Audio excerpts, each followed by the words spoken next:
jealous of him because he got to do stuff I can never. Shaquille O'Neal has officially lit a match under the NBA world, unloading on LeBron James and Steph Curry in a way that has fans and insiders stunned. The Hall of Fame Center didn't mince words, accusing two of today's biggest icons of showing a lack of respect toward the legends who laid the foundation for the modern game. What started as subtle tension has now turned into an all-out verbal showdown, splitting the basketball community right down the middle. So what exactly did LeBron and Steph say or do that triggered such a fiery response from Shaq? And why does this clash reveal a much larger issue about how today's NBA views its past? The roots of this drama stretch back years, but everything boiled over in early 2025 after a series of comments and attitudes from LeBron James and Steph Curry appeared to cross a line Shaq refused to ignore. To understand his reaction, you have to look at the broader trend in today's league. An increasingly popular belief among modern stars that this era is more skilled, more advanced, and simply superior to the ones before it. While there's no denying improvements in shooting, pace, and spacing, many old-school greats feel today's players have gone beyond confidence and into outright dismissal of past generations. LeBron, now in his 22nd season and still playing at a remarkably high level, has long said he believes he'd excel in any era. That's not controversial.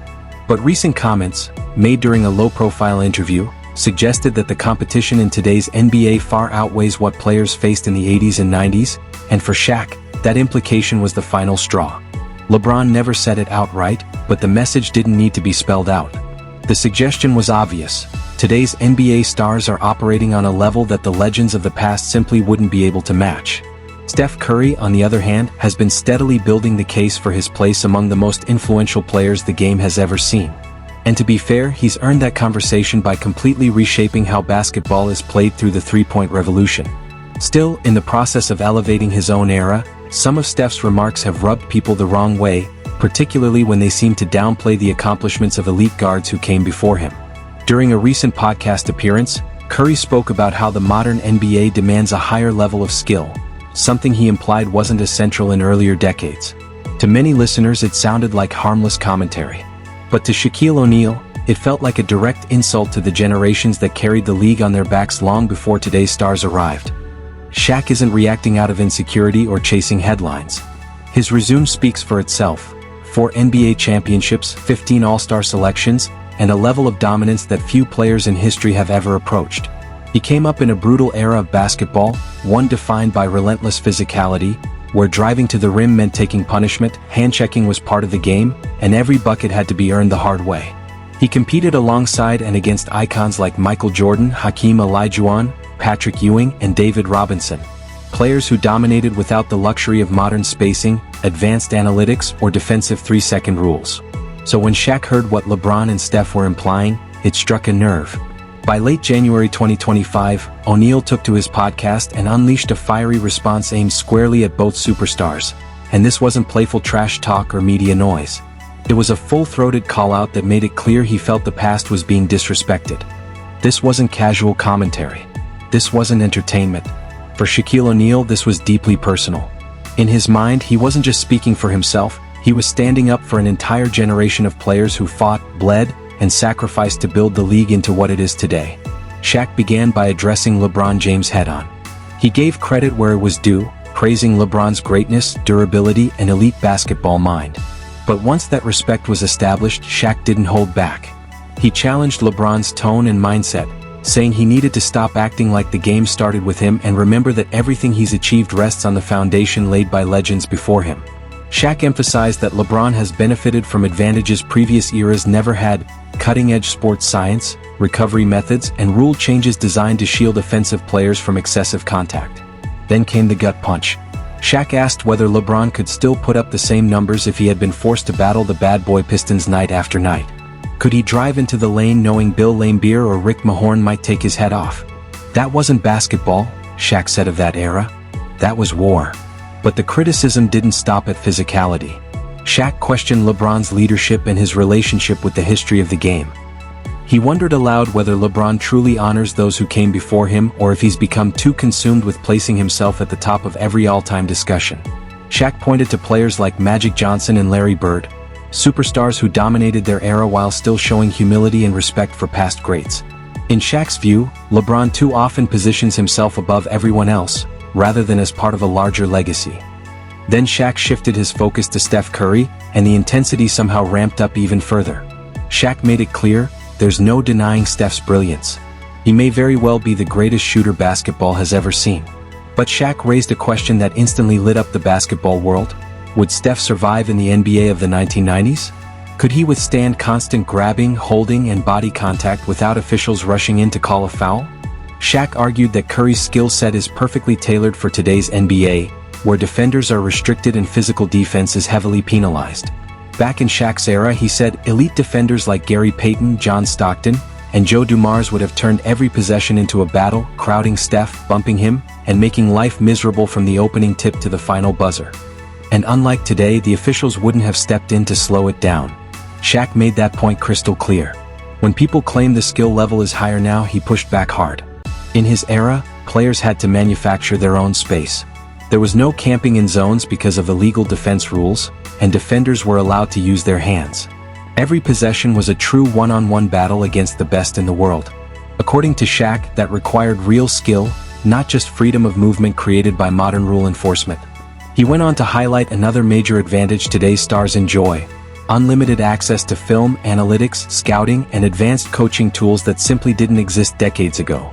Shaq argued that if the legends of the past were given those same resources, they wouldn't just compete in today's NBA, they'd dominate it.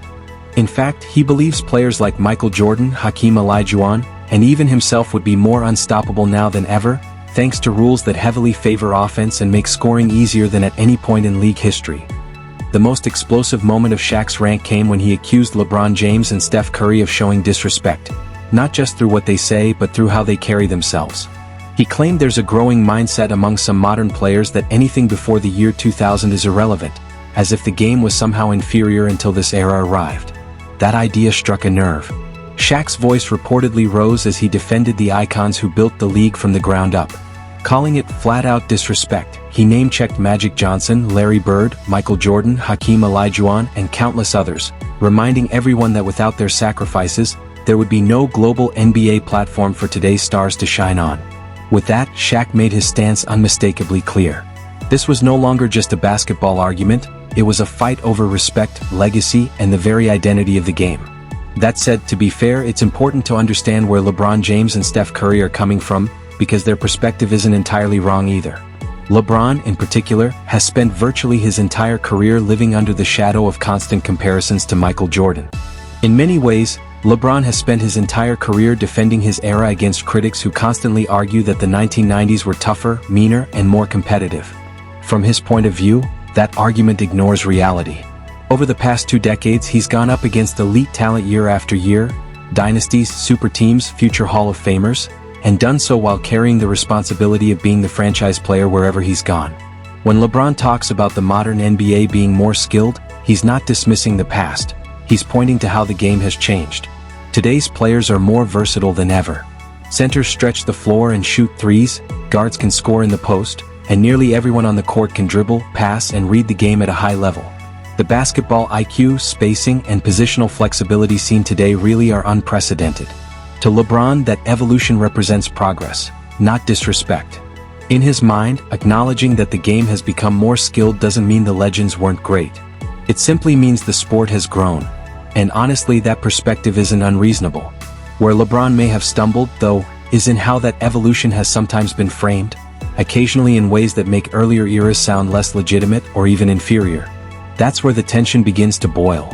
Steph Curry approaches this conversation from a different place entirely. He knows he doesn't dominate with size or brute force like LeBron or Shaq. He's not built like a tank. Instead, Steph has relied on skill, shooting touch, movement, and elite basketball intelligence to carve out his greatness. In doing so, he's proven that you don't have to be a physical marvel to redefine the sport. When Steph talks about the higher skill demands of today's game, he's focused on shooting range, ball handling, and the ability to operate in open space. And he's not wrong. The three-point revolution has completely reshaped basketball.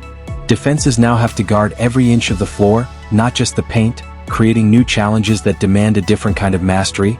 But this is where things get complicated. While LeBron and Steph make valid points about how basketball has evolved, their comments haven't always been paired with clear respect for what came before them. They've never outright said that past legends couldn't survive today, But they've hinted at it often enough that players like Shaq have grown tired of hearing it. That's the real disconnect. To Shaq and other old-school greats, the modern NBA isn't necessarily superior, it's simply different. And in some ways they believe it's actually easier, thanks to rule changes that heavily favor offense and limit physical defense. This is the core of the conflict. Two fundamentally different views of greatness, each rooted in lived experience, and neither side willing to back down. Once Shaq's comments started circulating online, the reaction was instant and explosive. Social media erupted with debates, hot takes, and endless arguments as fans, players, and analysts all rushed to pick a side. The reaction was immediate and it split the fan base straight down the middle. Younger fans largely came to the defense of LeBron James and Steph Curry, while older fans rallied behind Shaquille O'Neal and the legends of previous eras. One side dismissed Shaq's comments as classic old head behavior, an all-time great who simply can't accept that the game has evolved beyond the version he played. They argued that basketball has always changed, that innovation is what keeps the sport alive, and that clinging to the past only holds it back. From their perspective, LeBron and Steph have more than earned the right to speak about their place in history, and Shaq was blowing relatively harmless comments out of proportion. The opposing side, however, had reached its breaking point. These fans see a growing pattern of modern stars subtly downplaying the eras that came before them. They pointed to players like Michael Jordan, Magic Johnson, and Kareem Abdul-Jabbar. Icons who, even at the height of their dominance, consistently showed respect for those who paved the way. To them, honoring the past isn't optional. It's part of the responsibility that comes with being the face of the league. In their eyes, LeBron and Steph aren't just representing themselves, they're representing the entire history of the game, and anything that sounds dismissive crosses a line. Current NBA players soon began weighing in, though most did so carefully. Few wanted to openly choose sides. Some active players subtly echoed Shaq's stance, acknowledging in interviews that today's success wouldn't exist without the sacrifices and struggles of earlier generations.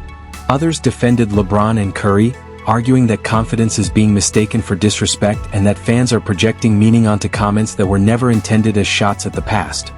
Then the conversation took another turn. Retired players began stepping forward in support of Shaq. Veterans from the 1980s, 1990s, and early 2000s started voicing long-held frustrations about how the modern era talks about basketball history. They spoke about the physical punishment, the mental toughness, and the grind of playing in a league that offered far less protection and recognition. One former star, speaking privately and anonymously in comments that quickly spread through NBA circles, summed it up bluntly: "Today's players don't truly understand what earlier generations endured."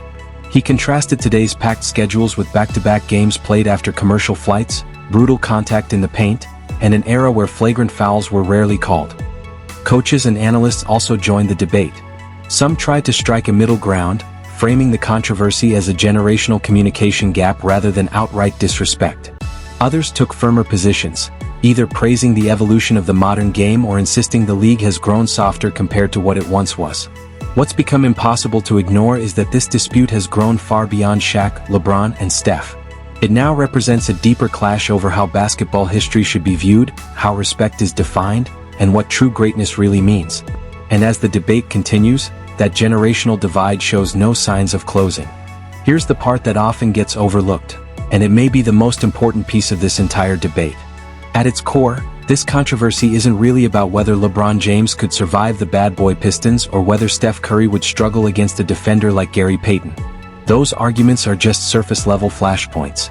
What's really happening is a deeper conflict between honoring the past and embracing the future. Basketball, like every evolving sport, is never static.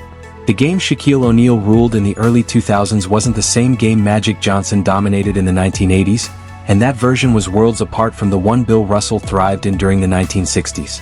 Every generation inherits the sport in a new form and is forced to walk a tightrope, paying respect to what came before while still pushing the game forward and defining its own era.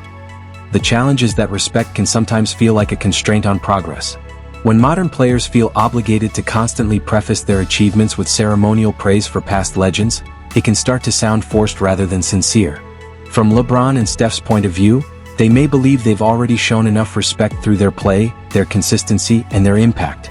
After decades of excellence, they likely feel they've earned the right to speak confidently about their own greatness without endlessly bowing to history. But from Shaq's perspective, and the perspective of many former players, respect isn't something you check off once and move on from. It's an ongoing recognition that no single player built this league alone.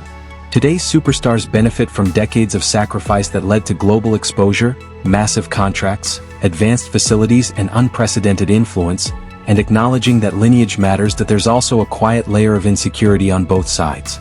Modern stars often feel trapped in endless comparisons to the past, measured against legends like Michael Jordan in ways that can make their own achievements feel perpetually undervalued. Meanwhile, retired greats sometimes worry that their accomplishments are being diluted or forgotten by younger fans who didn't witness the battles, the physical toll, and the limitations of earlier eras. The truth sits somewhere in the middle. Each era demanded a different type of greatness. The physical brutality of the 1990s required extraordinary toughness and resilience. The modern game demands unparalleled skill, versatility, and spatial intelligence. One isn't superior to the other, they're simply different expressions of excellence shaped by their time. Unfortunately, that nuance tends to disappear in the heat of the debate. It gets drowned out when Shaq passionately defends his era and when LeBron and Steph confidently assert their place in history. What this entire situation ultimately exposes is something bigger than basketball itself. A nostalgia problem that exists across sports. Older generations often romanticize the past while viewing the present with skepticism, and younger generations push forward without always realizing how much of their opportunity was built long before they arrived.